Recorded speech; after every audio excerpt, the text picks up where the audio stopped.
Now, as we know that the first value that we call it's a foundation value in a relationship, what is that? Can anybody tell me that what is the first value? Trust. Trust. Trust, ज्याला आपण मराठीमध्ये विश्वास म्हणतो. So this is, we call it's a foundation value. Why it is called as a foundation value? Because every relationship starts with a first value that is nothing but trust, vishwas. And today, if you see around us or within us, definitely that first value is the missing part is there. That's why in today's world, no one will be in a continuous happiness. Get it, my point? So this is the foundation value. And over there, we are facing a problem. Now I will give the small activity to you based on these 9 values or based on that trust. And what is that small activity? That activity is very simple. Activity अशी असेल, एक paper घ्या, pen घ्या, रब paper घ्या, काय हरकत नाही, पेन घ्या आणि त्या पेपरवरती तुम्ही ज्याच्यावरती अनकंडिशनल म्हणजे कुठलीही कंडिशन न ठेवता आणि कंटिन्युअस ट्रस्ट करता अशा व्यक्तीचं नाव त्या पेपरवरती लिहायला चालू करा. बघा मी काय म्हणतोय ते, अनकंडिशनल, कुठलीही अपेक्षा ठेवायची नाही. म्हणजे त्याच्याकडून आपल्याला रिस्पेक्ट मिळेल, त्याच्याकडून भविष्यात आपल्याला फायदा होईल, किंवा तो माझं ऐकेल, त्यानं मी सांगितलं तसंच केलं पाहिजे, हे कंडिशन्स नको आहेत. अनकंडिशनल अँड कंटिन्युअस, फक्त एका मोमेंट पुरता नाहीये, एका तासापुरता नाहीये, 1 मिनिट पुरता नाहीये. अशा व्यक्तींचं नाव तुम्ही त्या पेपरवरती लिहायला चालू करा. फक्त या 2 कंडिशनच फक्त लक्षात ठेवायच्यात, अनकंडिशनल आणि कंटिन्युअस. तर असे किती व्यक्ती आपल्या आयुष्यामध्ये ज्याच्यावरती आपण ट्रस्ट करतोय, ज्याचा आपल्यावरती विश्वास आहे किंवा आपला त्याच्यावरती विश्वास आहे, अशा व्यक्तींचं नाव लिहायला चालू केल्यानंतर तुमच्या लक्षात येईल की पहिलीच व्हॅल्यू आपल्यामध्ये मिसिंग आहे. जर पहिलीच व्हॅल्यू जर आपल्यामध्ये मिसिंग असेल तर आपण कंटिन्युअस आनंदी राहू शकू का? हा बेसिक प्रश्न आहे. आणि आज या युगामध्ये जर बोलायचं झालं तर हाच पार्ट मिसिंग आहे. बाकीच्या 9 म्हणजे बाकीच्या 8 व्हॅल्यूज तर थोडासा बाजूलाच ठेवा, तर तिथंच आपण मिसिंग आहे, तिथंच मेन प्रॉब्लेम आहे. Get it my point? Then the second value we discussed that is nothing but respect. Respect means what? Evaluating others accurately, correctly. Have you get it my point? Respect, when you will feel respect in the relationship, when you consider other is similar to me. This is a conclusion.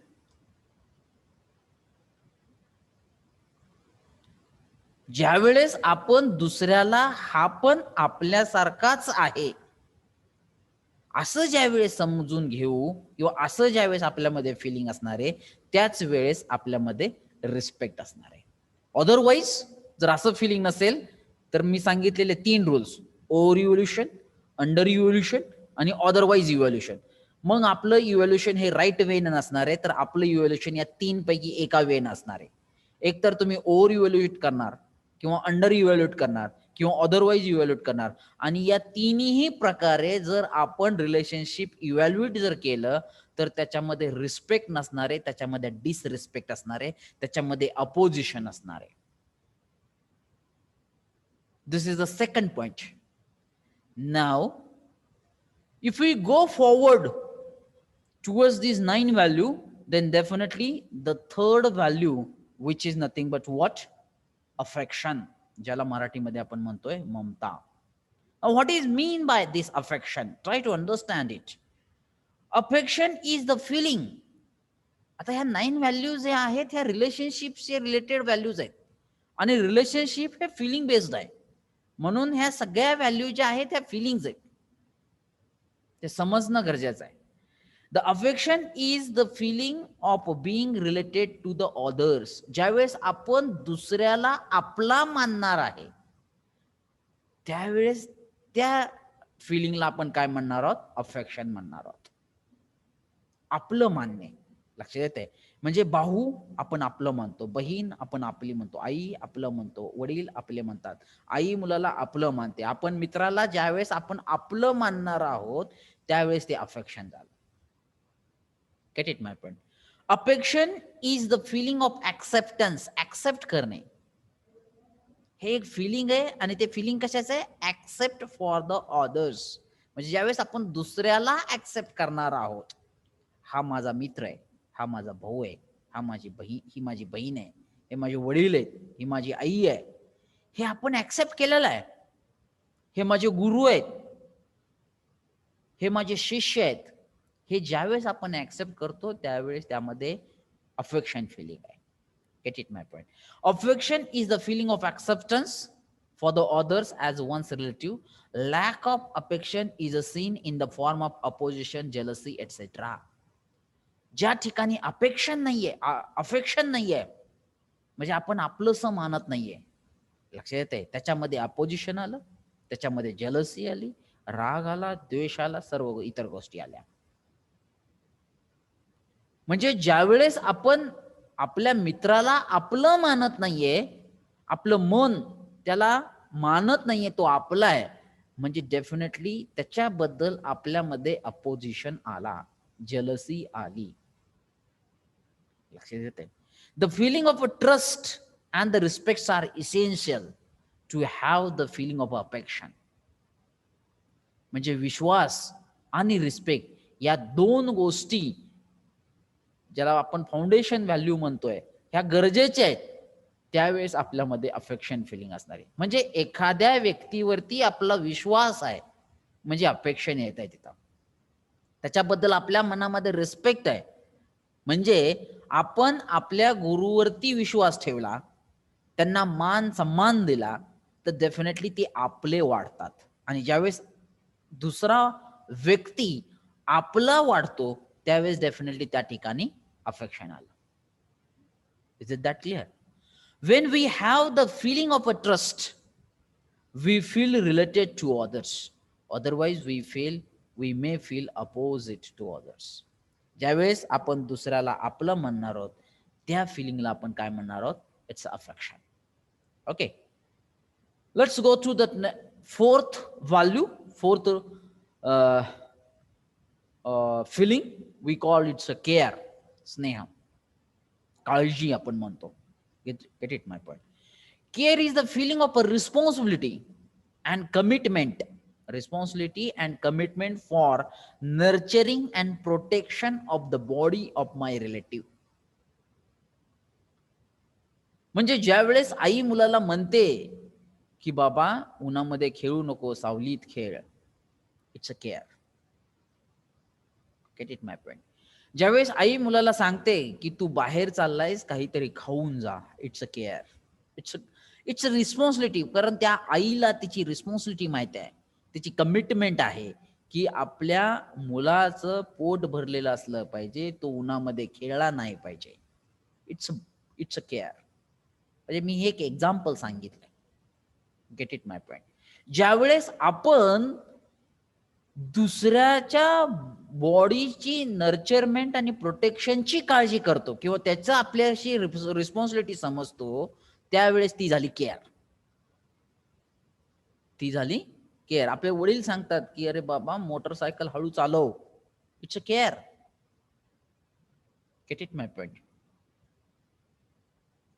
When we are feeling the responsibility, ज्यावेळेस आपण स्वतः ती आपली जबाबदारी समजतो. कसली जबाबदारी? की दुसऱ्याच्या बॉडीचं नर्चरिंग आणि प्रोटेक्शनची जबाबदारी ज्यावेळेस आपण स्वतःची समजतो, तर ते जे काय फिलिंग आपल्यामध्ये असणार आहे त्याला आपण म्हणणार आहोत care. Get it my point? That's why we can define the care is the feeling of a responsibility and commitment for nurturing and the protection of a body of my relative. With the feeling of affection. Affection म्हणजे काय? आपण आपलं समजणे, स्वतःच समजणे, दुसऱ्याला आपण आपलं समजतो. When with the feeling of affection, one naturally takes the responsibility and the development of a relative. ज्यावेळेस आपण आपलं समजतो त्यावेळेस ती रिस्पॉन्सिबिलिटी पण त्याच्याबरोबर ऑटोमॅटिक येते बघा. म्हणजे ज्यावेळेस आपण असं समजतो की हा माझा भाऊ आहे, मग डेफिनेटली त्याचं प्रोटेक्शन करणं, त्याच्या बॉडीची नर्चरिंग करणे, म्हणजे पोसणे आणि सांभाळणे, ह्या रिस्पॉन्सिबिलिटी ऑटोमॅटिकली येतात त्याच्याबरोबर. तर त्याला म्हणलं गेलेलं आहे केअर. लक्षात येत आहे? जसं आई मुलाला आपलं समजते, त्याच्याबरोबर त्याच्या केअर, त्याच्या रिस्पॉन्सिबिलिटी पण त्याच्याबरोबर येतात. त्याला म्हणलं गेलेलं आहे केअर. म्हणजे अपेक्षांबरोबर केअर हे येते. That is the point. Get it my point? With the feeling of affection, one naturally take the responsibility and the development of a relative, both at the level of self as well as the level of body. Being responsible to the body of one's relative is a care. म्हणजे जे बॉडीच्या related जे responsibility आपल्यामध्ये आहेत, म्हणजे आपल्याला वाटतं की बाबा आपला भावाची रिस्पॉन्सिबिलिटी ही माझी आहे, बहिणीची रिस्पॉन्सिबिलिटी माझी आहे, त्यांना प्रोटेक्शन दिलं पाहिजे, त्यांना सांभाळलं पाहिजे, त्यांचं नर्चरमेंट झालं पाहिजे, त्या रिस्पॉन्सिबिलिटीला आपण काय म्हणणार आहोत? It's a care. Fifth one is a guidance. बरोबर आहे, ज्याला आपण मराठीमध्ये काय म्हणतोय? वात्सल्य. The guidance is the feeling of a responsibility and commitment for the development of a self by ensuring the right understanding and the right feeling in the self of my relative. आता guidance म्हणजे काय की ज्या वेळेस आपले वडील आपल्याला खवळतात किंवा रागवतात, एखादं चुकीची गोष्ट आपण केली की त्यावेळेस ते आपल्याला रागवतात, म्हणजे ते गाईड करतात, कारण चांगल्या गोष्टीसाठीच आपले आई वडील आपल्याला सांगत असतात. एखादी गोष्ट आपल्याकडून चुकली तर वडिलांना किंवा आईला असं वाटत असते की ही चुकलेली गोष्ट पुन्हा त्याच्याकडून होऊ नये, म्हणजे त्या गोष्टीमधलं राईट अंडरस्टँडिंग आणि राईट फिलिंग आपल्या मुलाला कळलं पाहिजे, म्हणून ते मुलाला रागवतात. हे झाला गायडन्स. लक्षात येत आहे? एखादा कन्सेप्ट व्यवस्थित समजून सांगणे म्हणजे हा पण झाला गायडन्स. म्हणजे दुसऱ्याच्या मनामध्ये किंवा दुसऱ्यामध्ये ज्यावेळेस आपण राईट अंडरस्टँडिंग किंवा राईट फिलिंग क्रिएट करू शकू, तर तो झाला गायडन्स. आणि गायडन्स म्हणजे काय? आपल्याला या समाजामध्ये, या सोसायटीमध्ये आपण भरपूर जण हे आपल्याला गायडन्स करत असतात. आपले ज्येष्ठ, त्यानंतर काय वयाने मोठे असलेले सर्वजण आपल्याला हे गायडन्स करत असतात. लक्षात येते? मग हे गायडन्स म्हणजे नेमकं काय की दुसऱ्यामध्ये राईट अंडरस्टँडिंग आणि राईट फिलिंग करून देणे, म्हणजे याला म्हणलं गेलेलं आहे गायडन्स. जसं की एखादी गोष्ट आपल्याला वडील एक पटवून देतात की बाबा ही गोष्ट चांगली आहे, ही गोष्ट वाईट आहे, हा पण झाला एक गायडन्स. कारण त्यांनी ते सांगितलं किंवा चांगलं काय आहे, वाईट काय आहे, काय केलं पाहिजे, काय नाही केलं पाहिजे, हे जे काय आपल्याला संस्काराद्वारे ते घडवतात किंवा ते सांगतात, आपल्यामध्ये आपल्यावरती ते बिंबवतात, याला म्हणलं गेलेलं आहे गायडन्स. कारण त्याच्यातून आपल्यामध्ये राईट अंडरस्टँडिंग आणि राईट फिलिंग हे तयार होतंय. That is called as a guidance. Get it my point? Being responsible to the self of my relative is a guidance. म्हणजे ज्यावेळेस मी माझ्या रिलेटिव्हशी रिस्पॉन्सिबल आहे म्हणजे काय की यानं व्यवस्थित राहिलं पाहिजे, याचं बिहेवियर व्यवस्थित असलं पाहिजे, याच्यामध्ये राईट अंडरस्टँडिंग असलं पाहिजे, याच्यामध्ये राईट फिलिंग असलं पाहिजे. ही ज्यावेळेस रिस्पॉन्सिबिलिटी हे आपली आहे असं आपण समजतो, तो झाला guidance. That's why here the statement it is written, being responsible to the self, म्हणजे आपण स्वतःला रिस्पॉन्सिबल मानणार आहात, of my relative is a guidance. ज्यावेळेस आपण दुसऱ्याबद्दल स्वतःला रिस्पॉन्सिबल मानतोय, is called as a guidance. Get it my point? Generally our focus is mostly on care because we have come to assume that human being is a body. परंतु आज जर तुम्ही व्यवस्थित डोळे उघडे ठेवून जर व्यवस्थित बघितलं, तर आपण फक्त आणि फक्त मानव म्हणजे एक बॉडी असं समजून बॉडीच्या रिलेटेड त्याचा बॉडीला पोसणे म्हणजे नर्चरिंग करणे, प्रोटेक्शन करणे, म्हणजे ही झाली केअर. या गोष्टी आपण सगळेजण याच्यावरती आपण जास्त फोकस दिलेला आहे. म्हणजे फक्त बॉडी हे हे म्हणजे मानव आहे असं समजून जर त्याचं नर्चरिंग आणि प्रोटेक्शन जर आपण करत गेलो तर ती फक्त झाली केअर, ते गायडन्स नाहीये. गायडन्स म्हणजे काय, की त्याच्यामध्ये राईट अंडरस्टँडिंग आणि राईट फिलिंग करून देणे म्हणजे गायडन्स होय. आणि मी असं आता इथं म्हणेल, या स्टेटमेंटवरून म्हणेल, की आज गायडन्सचा पण विसर पडत चाललेला आहे. ही पण व्हॅल्यू मिसिंग आहे. आता तुम्ही म्हणसाल कसं? आता जर सांगायचं झालं, तर आज जर तुम्ही बघितलं, तर सर्वच्या सर्व मुलं मॅक्सिमम टाईम हे WhatsApp, Facebook, Twitter हे सोशल मीडियावरती वेस्ट करतायत. हे सोशल मीडियावरती वेस्ट करतायत. मग त्यांना त्यांच्यामध्ये राइट अंडरस्टँडिंग आणि राइट फीलिंग करून देणे ही त्यांच्या पॅरेंटची रिस्पॉन्सिबिलिटी आहे. पण ते तसं होतंय का? मी म्हणणार नाही ते 100% होत नाही. होत आहे. परंतु फार कमी प्रमाणात होत आहे. व्हाय?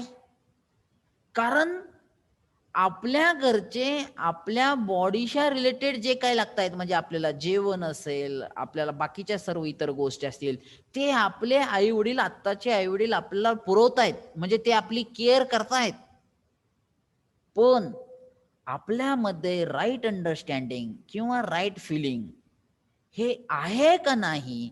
नसेल तर ती डेव्हलप करणे, ही जी काही गरज आहे, हे आता सर्वजण विसरून चाललेले आहेत. कारण सर्वजण हे त्यांच्या त्यांच्या कार्यामध्ये बिझी आहेत. That's why that guidance is the missing part here. किंवा त्यांनाच ॲक्चुअली राइट अंडरस्टँडिंग आणि राइट फीलिंगचा अभाव असल्यामुळे ते गोष्ट देऊ शकत नाहीयेत, असं पण असू शकतं. And that's why we are observing in a society the youth, जो युवक वर्ग आहे, that youth is wasting the time by using that WhatsApp, Twitter, Facebook, etc. This is the main problem. Nowadays, everyone is facing the problem because of use of the social media apps. Get it my point? But we have to understand what is exactly correct and what is wrong through self exploration. And if you do it, we have the responsibility to create this right understanding and the right feeling in the others also. This is our responsibility as we are the part of this society is that. So please don't forget these things. So we are not even aware about the self. म्हणजे हे जे sentence आहे ते फार महत्वपूर्ण sentence आहे. तुम्ही अजून एकदा ते थोडंसं रीड करा. Generally our focus is mostly on care. फक्त केअर करणे. केअर म्हणलं की काय झालं, बॉडीच्या रिलेटेड त्याचं नर्चरिंग असेल, त्याचं प्रोटेक्शन असेल, त्याची रिक्वायरमेंट असेल, ते झालं फक्त. ती झाली म्हणजे केअर झालं. पण त्या बॉडीमध्ये राईट अंडरस्टँडिंग आहे का, राईट फिलिंग आहे का? Nobody will check this thing and nobody having the time to check these things. This is the main problem. This is the main obstacle in the today's world is there. Get it my point? So we are not even aware of the self. म्हणजे आपण actually आपल्याबद्दल सुद्धा जागृत नाहीयेत की आपल्यामध्ये right understanding आहे का, आपल्यामध्ये राईट फिलिंग आहे का. दुसऱ्याची तर दुसऱ्यामध्ये ते क्रिएट करणे म्हणजे ज्याला म्हणतो आपण गायडन्स, ते तर थोडंसं बाजूलाच राहिलं. पण आपल्यामध्येच राईट अंडरस्टँडिंग, आपल्यामध्येच राईट फिलिंग आहे का नाही, we are not getting to check this things. That's why the self-exploration process is very important. Because through the self-exploration, we are aware about these two feelings, right understanding and the right feeling. म्हणजे प्रत्येक गोष्टीमध्ये जर तुम्ही मला वाटतंय पहिल्या topic मध्ये आपण शिकलो बघा, as an human being the two things are very important. One is physical facility and second thing is a relationship. परंतु त्या दोन गोष्टीच्या वरती टॉपला जे आहे ते आहे right understanding. Right understanding in physical facility will give us mutual prosperity and right understanding in right feeling will create the mutual happiness. Do you remember these things? जर तुम्ही पहिल्या टॉपिकच्या स्लाइड्स ओपन करून बघितल्या तर तुम्हाला हे पण लक्षात येईल. and that's why this is the main important thing is here. Okay, so मला वाटतंय तुम्हाला आता केअर आणि गायडन्स मधला फरक लक्षात आला असेल. once again I will repeat in short. The care is nothing but the feeling or the responsibility or and the commitment for nurturing and the protection of a body or body related things. It's a feeling of a responsibility and commitment for nurturing and the protection of a body related things. And the guidance is the feeling of responsibility and the commitment for development of a self by ensuring the right understanding and the right feeling in the self of a my relative. म्हणजे दुसऱ्यामध्ये right understanding आणि right feeling ensure करणे याला म्हणलं गेलेलं आहे, त्या फिलिंगला म्हणलं गेलेलं आहे. It's a guidance. Okay, so this one is a fifth one value in a relationship is that. Let's go to the next point. Reverence, ज्याला मराठीमध्ये आपण म्हणतो श्रद्धा. आणि आपण कायम आपल्यामध्ये हे प्रचलित आहे की आपली देवावरती श्रद्धा असणं गरजेचं आहे. आता पहिली गोष्ट म्हणजे देवावरतीच का, मग दुसऱ्या मानवावरती? येस, आपली श्रद्धा आईवरती असू शकते, आपली श्रद्धा वडिलांवरती असू शकते, आपली श्रद्धा गुरुजनांवरती असू शकते. मग नेमकं श्रद्धा म्हणजे काय? That accepting the excellence in others, म्हणजे दुसऱ्यामधला चांगलं ओळखणे, दुसऱ्यामधलं चांगलं ओळखणे, ते समजणे, ते ऍक्सेप्ट करणे, that is called as a shraddha. Get it my point? Reverence is the feeling of acceptance for excellence. म्हणजे दुसऱ्यामध्ये काय चांगलं आहे ते ऍक्सेप्ट करणे, that is called as a श्रद्धा.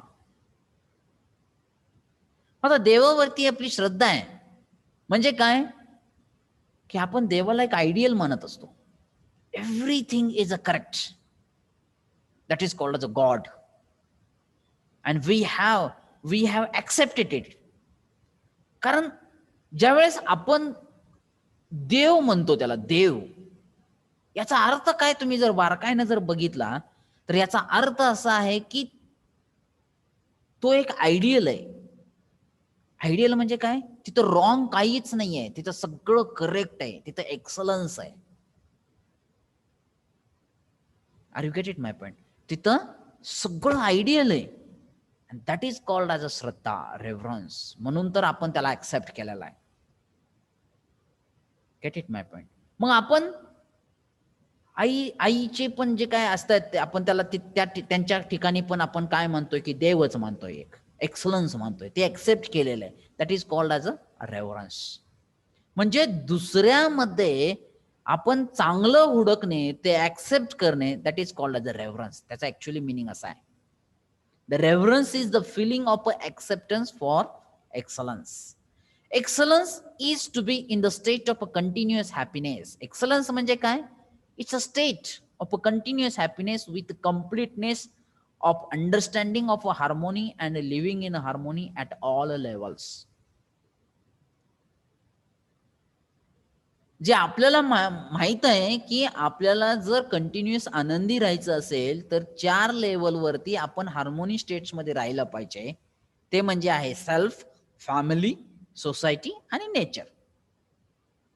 तर या 4 लेवलमध्ये जर आपण करेक्ट अंडरस्टँडिंग करून घेतलं, हार्मोनीमध्ये आपण राहिलो, तर डेफिनेटली आपण कंटिन्युअस हॅपीनेस मध्ये असणारे, म्हणजे we are at the stage of excellence. Once we achieve excellence, it continuous. Excellence is something definite, something absolute. Get it my point? मग आपली देवाच्या चरणी तर श्रद्धा ही असायलाच पाहिजे. मी त्याबद्दल म्हणजे वेगळं काही बोलणार नाही. पण मानव म्हणून आपली श्रद्धा मानवाच्या प्रती पण असणं गरजेचं आहे. कारण प्रत्येकाच्यात काही ना काहीतरी चांगल्या गोष्टी आहेत. त्या गोष्टी आपण ॲक्सेप्ट केल्या पाहिजेत, त्या ओळखल्या पाहिजेत आणि ते फिलिंग आपल्यामध्ये असणं गरजेचं आहे.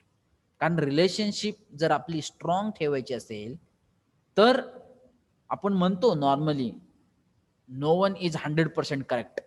Absolute, it is correct. परंतु प्रत्येकामध्ये काही चांगलं आहे. ते ओळखणं, ते समजणं आणि ते ॲक्सेप्ट करणं, that is called as a Shraddha. Get it my point?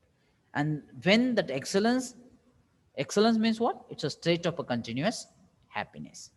So this is nothing but the sixth one value in the relationship. Seventh, glory, gaurav. Now what is that glory?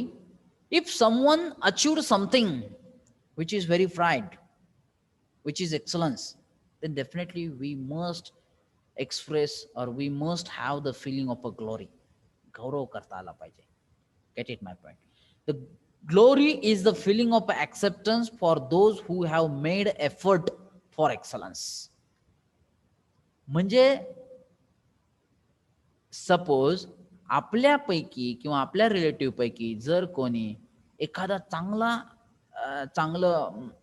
काय म्हणूया आपण त्याला, awards घेतला, त्यांचे चांगले marks घेतले, एखादं चांगलं काम केलं, सोसायटीमध्ये काहीतरी चांगली कृती केली, लक्षात येत आहे, तर ते ऍक्सेप्ट करणे, लक्षात येत आहे, that is called as a glory.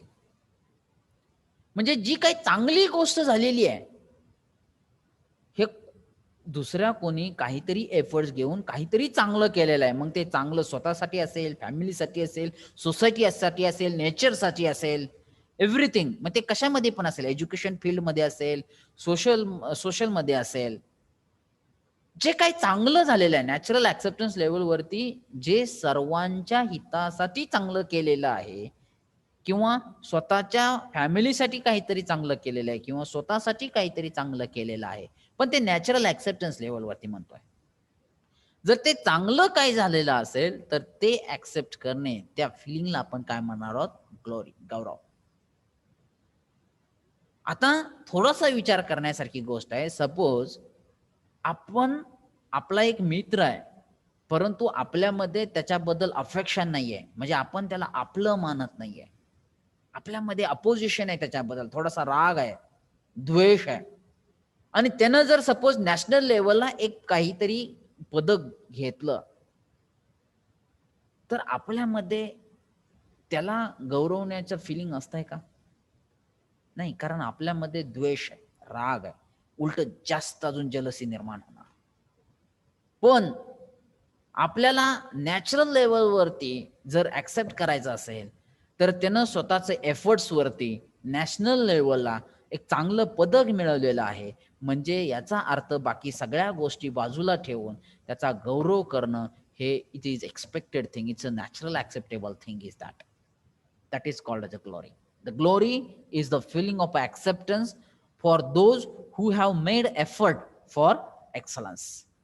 For all those people whom we call great people, म्हणजे ज्या व्यक्तींना आपण ग्रेट पीपल म्हणतो, when we accept the efforts made for excellence by them, ज्यावेळेस आपण त्यांचे एफर्ट्स एक्सलन्स साठी आहे असं ऍक्सेप्ट करतो, to whatever extend they are able to achieve it, we naturally have a feeling of a glory for them. ज्यावेळेस आपण एखाद्या व्यक्तीच्या कृतीसाठी, त्याचं जी कृती जे एक्सलन्ससाठी असणार आहे, ती ज्यावेळेस आपण ऍक्सेप्ट करतोय, याचाच अर्थ आपल्यामध्ये ग्लोरी फिलिंग आहे त्यांच्याबद्दल. It's right. The second last one is a gratitude, कृतज्ञता. ग्रॅटिट्यूड म्हणजे काय, की सपोज आपल्याला एका मित्रानं आपल्या अडचणीच्या वेळेस, आपल्या संकटाच्या वेळेस त्यानं आपल्याला त्याच्या सर्व गोष्ट बाजूला ठेवून आपल्याला मदत केली आहे, so we should be gratitude about it's help. म्हणजे त्या ठिकाणी आपण ग्रॅटिट्यूड फिलिंग हे एक्सप्रेस करणं गरजेचं आहे. Thank you, that is called as a gratitude meaning. Gate it my point. आपल्याला खूप तहान लागली आहे आणि कोणीतरी आपल्याला ती तहान आपली भागवली, म्हणजे कोणीतरी आपल्याला पाणी पिण्यासाठी दिलेलं आहे. We should say thank you, that is called as a gratitude. Get it my point. Gratitude is the feeling of acceptance for those who have made that effort for my excellence. जर दुसऱ्यांनी कुणीतरी आपल्यासाठी किंवा आपल्याला मदत केलेली आहे हे समजून घेणे, ते ऍक्सेप्ट करणे, त्या फिलिंगला काय म्हणतोय आपण? ग्रॅटिट्यूड. लक्षात येत आहे? मग तो आपला मित्र असेल, तो भाऊ असेल, ती बहीण असेल, ते आई वडील असतील, ते शिक्षक असतील, कोणीही असेल, जर त्यांचे एफर्ट्स आपल्यासाठी आहे, आपल्या एक्सलन्ससाठी आहे, then we must have the feeling of a gratitude. You can read this sentence once. Gratitude is the feeling of acceptance for those who have made the efforts for my excellence. म्हणजे माझ्यासाठी, माझ्या एक्सलन्ससाठी त्यांनी efforts घेतलेले आहेत, चांगले efforts घेतलेले आहेत, ते मी ॲक्सेप्ट करणं, that is called as a gratitude.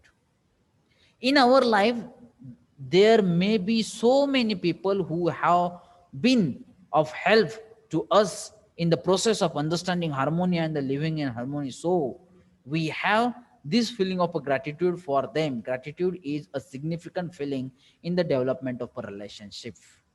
जर आपल्याला रिलेशनशिप स्ट्रॉंग ठेवायची असेल तर ही ग्रॅटिट्यूड, ही कृतज्ञता ही आपल्यामध्ये असणं गरजेचं आहे. अदरवाईज जर कोणीतरी आपल्या चांगल्यासाठी आपल्याला मदत केली आणि आपण त्यांना कसलाही रिस्पॉन्स न देता पुढे निघून गेलो, then definitely the other may feel he or she is arrogant. लक्षात येते? सो वी मस्ट बी, म्हणजे विनम्रपणे आपण ती ग्रॅटिट्यूड फिलिंग आपल्यामध्ये असणं गरजेचं आहे. Gratitude is a significant feeling in the development of a relationship. जर आपल्याला रिलेशनशिप चांगली बनवायची असेल, हेल्दी बनवायची असेल, स्ट्रॉंग बनवायची असेल, तर डेफिनेटली आपल्यामध्ये ग्रॅटिट्यूड, कृतज्ञता असणं हे गरजेचं आहे. कृतज्ञता म्हणजे काय? एखाद्यानं आपल्याला मदत केली तर ती समजणे, ती ऍक्सेप्ट करणे. लक्षात येते? That is called as a gratitude. Is it okay? And the last one, we call it a complete value. We call it a love frame. The love is the feeling of a being related to everyone. Naturally acceptable काय आहे की आपण सगळ्यांवरती आपण सगळ्यांसोबत प्रेमाने राहिलं पाहिजे. That's why it is called as the love is the feeling of a being related to everyone, to all. It stands from affection. It starts from affection. He actually starts होते अपेक्षण. अपेक्षण म्हणजे काय की त्याला आपण दुसऱ्याला आपलं समजणे. ज्यावेळेस आपण आपलं समजतो त्यावेळेस डेफिनेटली त्याच्याबरोबर केअर येते, त्याच्याबरोबर ग्रॅटिट्यूड येते, आणि definitely the last value we call it's a love that we have, म्हणजे आपण त्याच्याबरोबर प्रेमाने राहतो. If this feeling expands to many and ultimately to all, it is the feeling of a love. So we begin with the feeling of affection and complete it with the feeling of a love. That is why love is called as a complete value. म्हणजे ज्यावेळेस आपण relationship start करतो त्यावेळेस ट्रस्टनं चालू होते, त्याच्यानंतर respect येतो. Okay, त्याच्यानंतर अफेक्शन म्हणजे ज्यावेळेस आपण दुसऱ्याला आपलं मानतो तिथून जे चालू होत आहे actually. So we begin the feeling of affection. Relationship हे आपण तिथून चालू करतोय and complete it with the feeling of a love. लक्षात येते? The love is called as the complete value. And when we love with others, it means that we are having the trust on others, we are having the respect of others, we are having the affection with others, we are caring about that others, we are everything, every 9 values are related to that others, and then these 9 values will end up with the last value, we call it love. And let me clear that one point, try to understand the thing here, because nowadays these words having that many wrong that meanings, म्हणजे आपल्यामध्ये या शब्दाबद्दल अनेक काहीतरी विचित्र अशा कल्पना आहेत, विचित्र असे आपले विचार आहेत. But let me clear this thing here. This is the value, this is the feeling. And whenever I say that this is a value, this is the feeling which is related to I, not a body. Which is related to I, not a body. Try to understand the meaning of this sentence. That's why we call it is the complete value.